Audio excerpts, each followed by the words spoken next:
Zero skills के साथ आप भी अपनी वीडियोस बनाकर मिलियंस में व्यू ला सकते हैं और अपने चैनल को ग्रो कर सकते हैं। अब आप पूछेंगे कैसे? चलिए मैं बताता हूँ। वीडियो में आगे बढ़ने से पहले गुजारिश है कि आप अगर हमारे चैनल पर नए हैं तो चैनल को सब्सक्राइब कर लें और वीडियो को लाइक शेयर कर दें। तो अब चलते हैं अपनी वीडियो की तरफ। स्टेप बाय स्टेप सीखना ताकि आपको समझ आए। सबसे पहले आपने एडोबी की एक वेबसाइट है एनिमेट फ्रॉम ऑडियो, वहाँ पर आ जाना है और पहले ही लिंक को ओपन कर लेना है।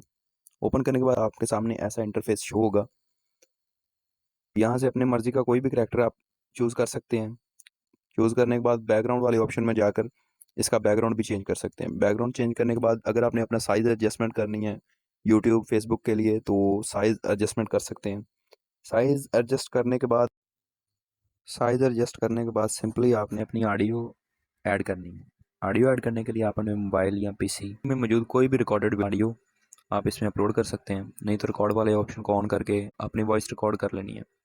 वॉइस रिकॉर्ड करने के बाद आपने इसे सिंपली डाउनलोड कर लेना है और अपने प्लेटफॉर्म्स पर शेयर करना है। ऐसी मज़ीद इन्फॉर्मेटिव वीडियो के लिए हमारा यूट्यूब चैनल सब्सक्राइब करें और अगर आप हमें फेसबुक पर देख रहे हैं तो फेसबुक पेज फॉलो कर लें।